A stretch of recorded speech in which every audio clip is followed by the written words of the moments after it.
Épisode 5, la sororité aux frontières. Celles qui choisissent d'aider.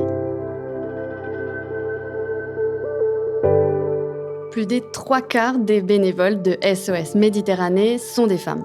On approche du même chiffre pour Médecins sans frontières. En revanche, les salariés sont majoritairement des hommes. Selon une étude du gouvernement canadien, les femmes sont plus susceptibles de donner à des œuvres de charité que les hommes. De même, selon France Générosité, les femmes ont plus donné que les hommes en 2020.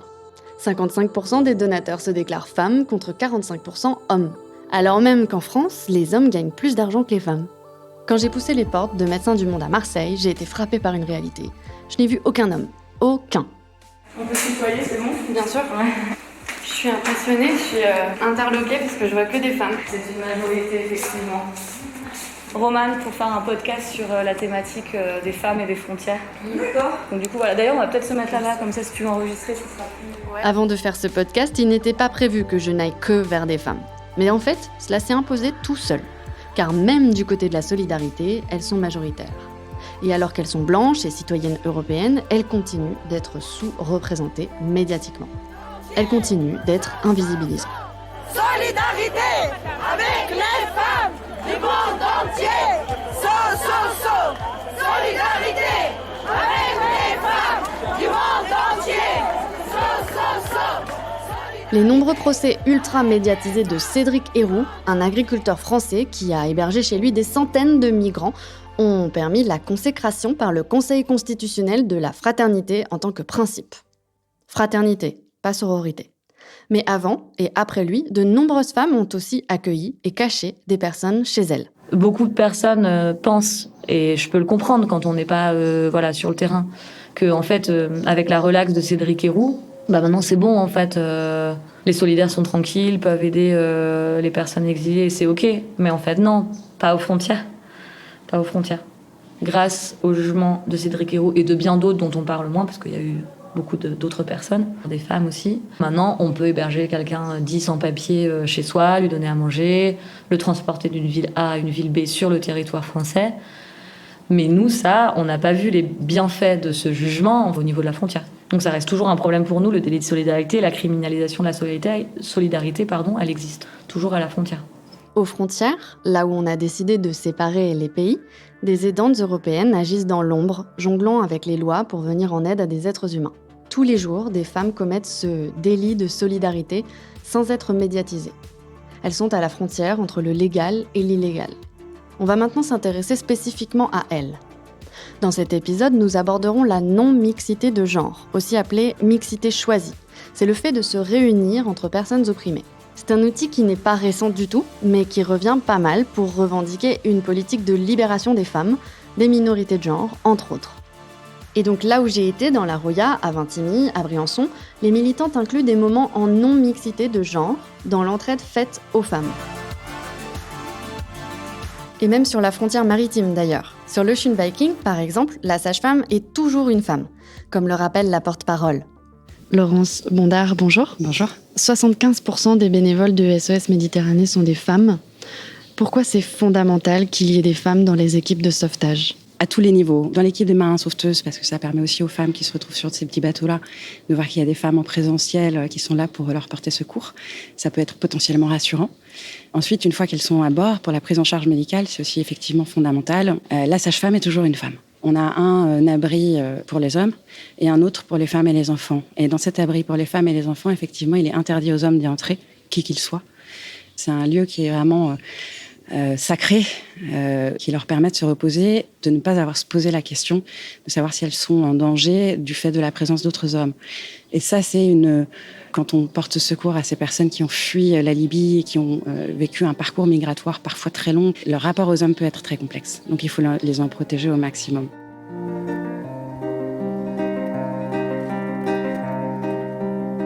L'accueil, la patience, l'empathie, le soutien émotionnel sont souvent des qualités attribuées à l'éducation des petites filles. On les retrouve dans la surreprésentation des femmes dans les métiers du soin d'ailleurs. Le travail de care auquel nous sommes tant habitués. Cette charge mentale et émotionnelle, je l'ai vue dans les yeux des militantes. Aux frontières, elles sont dans un soutien psychologique permanent. Elles se lèvent tôt pour changer les draps des dortoirs, elles font la queue le matin pour récupérer des invendus dans les supermarchés, pour cuisiner, pour nettoyer, rassurer. Les militantes ont beau déconstruire politiquement ces rôles assignés, difficile d'en sortir. Elles sont en coulisses quand les hommes sont devant les caméras. D'ailleurs, en maraude, la présence des hommes peut être assez dure à gérer.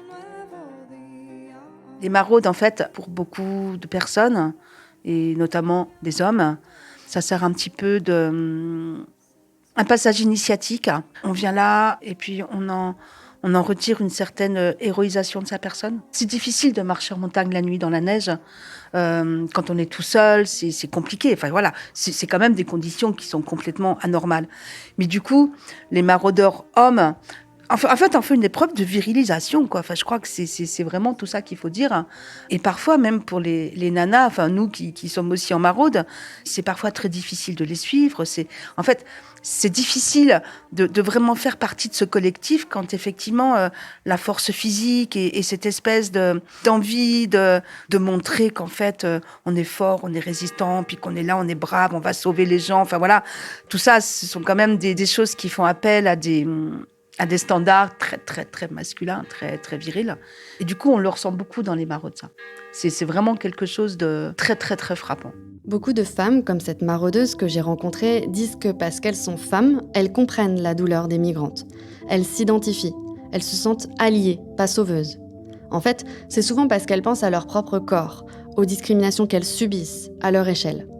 Ces bénévoles sont souvent issus de milieux populaires, de l'histoire des migrations et de la colonisation. Elles-mêmes sont parfois dans des situations tout à fait précaires. Et c'est souvent celles qui sont le plus dans le besoin qui se mobilisent pour d'autres.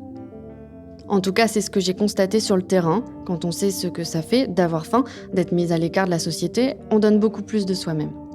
J'avais fait un article de recherche pour le master et c'était le lien entre militance et amour. Militer et aimer, il y avait un petit lien. Et que surtout du côté féminin, il y avait un amour ou une lutte sans limite. C'est-à-dire sans compter, et que c'était vraiment une militance des éprouvés, des tripes, et pas par rapport à des idéaux, comme ça peut être le cas pour les hommes. Et que du coup, c'est un engagement qui est irrationnel. Et je crois que ça, c'est vraiment féminin. Elle, c'est Manon Tessier. Elle milite à la frontière de Vintimille. Là, elle fait une distinction entre militance et militantisme. Le militantisme serait poussé par une idéologie plus masculine, tandis que la militance par un amour démesuré, un trait de caractère construit comme féminin. Manon est aussi psychologue à Nice dans un centre dédié aux femmes. Elle-même vient d'une famille sénégalo-vietnamienne. Elle est donc racisée. Sa famille a vécu le racisme d'État et Manon en a fait un combat. Elle se sent concernée. C'est comme ça qu'elle s'est intéressée à un féminisme décolonial et à la psychologie interculturelle. Ma mère, elle n'est pas née en France, elle est née au Sénégal et en fait, elle a vécu plein de complications liées à ses papiers, à son nom de famille. Elle a été super mal reçue quand elle faisait des démarches à la mairie. Donc, c'est des choses qui m'ont marquée. Le fait d'être maltraitée en étant pas française, ça, c'est quelque chose, je pense, qui a eu un certain impact. Et qui a créé en moi une colère ou une envie que certaines choses changent. Et j'ai essayé d'associer psychologie et lutte pour une justice sociale, un truc comme ça. Et voilà, l'histoire, on va dire, interculturelle, migratoire de ma famille m'a poussée à faire certains choix théoriques et pouvoir, en étant psy, proposer autre chose. Comment être au plus près des besoins de la population pour pas enfermer les personnes dans des concepts. Parce que je trouve que c'est assez violent, surtout les personnes exilées qui sont déjà enfermées dans des catégories administratives, juridiques, qu'une fois que moi je les accueille, que je les classe pas selon une grille de lecture qui est pas du tout adaptée. Et surtout décoloniser les prises en charge psy qu'on peut proposer. Donc ça c'est quelque chose qui m'a très intéressée parce que ça correspondait au sentiment d'injustice que je pouvais ressentir par rapport à ce qu'a vécu ma famille. C'est une approche qui m'a paru le plus juste pour pas exercer de nouveau une violence par rapport aux personnes qu'on reçoit. On va vous lire le témoignage d'une jeune femme qui est passée par ici, comme tant d'autres personnes, dont les droits ont été complètement bafoués, comme toujours. Alors là, nous sommes à une des nombreuses mobilisations de Keshania, à la frontière de Menton. We spent 3 days at the train station. We were sleeping under the bridge. We wanted to enter into France. The French policeman made us stop. and they asked us for our papers. We told them that we are minors. The police put us into custody at 6 p.m. When we gave our date of birth, the police completely refused that we were minors, and they put that we would be 21 years old. When we told them our dates of birth, they answered, "We don't care if it's your date or not. You have to go back to where you come from." And they gave us paper that say, "Refus d'entrée." I can't understand why they refuse us. That's why I'm fighting against the refus d'entrée à France. Ça vous fait rire qu'elle dise que vous êtes méchant? C'est une enfant. Elle a 15 ans. Keshania, ça veut dire no problem en kurde. Je retrouve Sacha. Elle a commencé avec des souks populaires à Calais avant de suivre le collectif à la frontière italienne. C'est un collectif radical autogéré pour l'abolition des frontières, créé au départ par de jeunes féministes allemandes. Loin d'essentialiser les femmes migrantes, elles ont une autre approche de l'entraide. Essentialiser, c'est réduire une personne uniquement au travers de sa couleur de peau, de son genre, de sa religion ou de sa culture supposée. Par exemple, essentialiser, ça peut être dire que les Africaines font naturellement plus d'enfants, ou que les Cubaines savent toutes danser la salsa, que c'est dans leur sang, que c'est génétique. Là, on peut même parler d'exotisation. Je pense qu'on peut lier forcément les thématiques, les questions migratoires et les questions féministes, mais aussi d'autres questions, par exemple l'organisation des collectifs de façon la plus horizontale possible, parce que tout ça, c'est des formes de domination et de violence qui s'exercent sur les personnes, et je pense qu'elles se combinent toutes. Enfin, c'est aussi pour ça que c'est des mouvements qui sont politiques, parce qu'ils se posent ce genre de questions, et que si on ne se posait pas ces questions-là, et si on n'avait pas ces préoccupations-là, on ferait de l'humanitaire, mais c'est pas du tout la même chose. Et c'est pas ça qu'on veut faire. Enfin, l'idée, c'est de faire de la solidarité et pas de la charité. Il y a vraiment ces préoccupations-là aussi de pas être le sauveur blanc qui va donner à manger aux pauvres migrants, mais de laisser de la place à ces personnes et de leur donner, par exemple, les informations ou les ressources qu'on a pour qu'elles soient le plus autonomes possible, mais pas de plaquer un autre truc de domination entre l'aidant et l'aidé, par exemple. Toutes ces questions-là, je pense qu'elles se croisent et elles ne peuvent pas vraiment être traitées les unes sans les autres.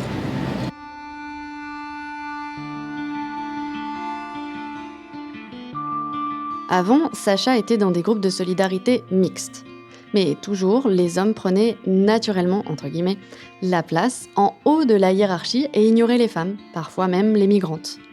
Elle s'est donc tournée vers des groupes de solidarité qui prennent aussi la question féministe en compte. En juin 2021, pour la première fois, Keshania a appelé à une mobilisation massive en non-mixité de genre. Manifestazione il 5 giugno contro le frontiere. Aux violences faites à toutes les femmes, lesbiennes, personnes trans sur la route de l'exil. Big feminist demonstration against the borders. J'ai trouvé que ça donnait beaucoup de pouvoir, de pouvoir exprimer toute sa colère et toute sa rage, mais en non-mixité. C'était vraiment chouette, euphorisant presque. Aussi assez drôle de voir la réaction des forces de l'ordre qui ne savaient pas trop comment gérer ça en fait. Enfin, je pense qu'ils ont été assez surpris et ils avaient l'air de pas trop savoir quoi faire, comment repousser les gens, comment réagir, comment gérer les corps, parce que ça sortait de l'ordinaire et qu'ils savent sans doute pas gérer ce genre de mobilisation. Ces militantes françaises, italiennes, allemandes, espagnoles, danoises m'ont permis de les accompagner sur leur lieu de vie dans la montagne.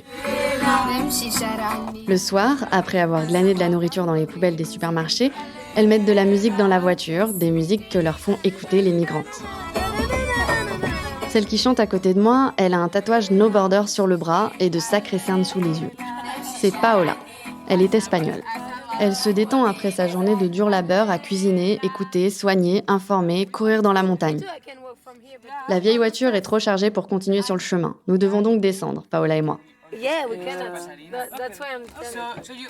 So you go alone. Okay. And it's less. But where do you park in Pasadena? Up. In Pasadena. Yeah. Where is the trash of? J'en profite pour lui poser quelques questions. On est à 5 minutes.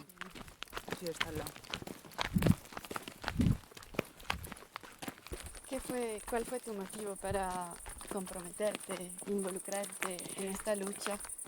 Vine hace 3 meses Je venais pour 1 mois, il y a 3 mois, mais désormais je ne peux pas revenir à une vie, je ne peux pas te dire normale, parce que ça aussi c'est normal, mais je ne peux plus m'arrêter mentalement de ne pas aider des gens à la frontière. Avec ce qui se passe ici, les actes illégaux de la police, je ne peux pas m'arrêter. Donc je vis ici maintenant, jusqu'à ce que ma tête explose, ou avant.